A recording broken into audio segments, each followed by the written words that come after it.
COVID-19 hasn't been in the news too much lately, which is a refreshing change of pace. But one story which has really caught my eye is the lockdowns in China. Now, China is continuing to pursue a zero COVID policy, and this is leading to very strict lockdowns across the nation.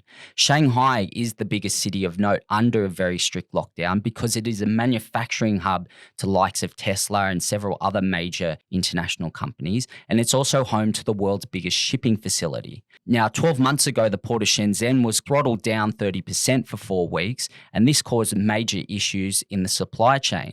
So, looking at the biggest port in the world being closed 100% for over 4 weeks with no end in sight, this is causing massive issues in an industry that is already under enormous strain. So, what this means is it's going to cause massive backlogs in transportation. It's stoking the fires of inflation, and it's really putting a headwind on the post-pandemic growth. To learn more, please subscribe to As Barclay Sees It in the link in the description.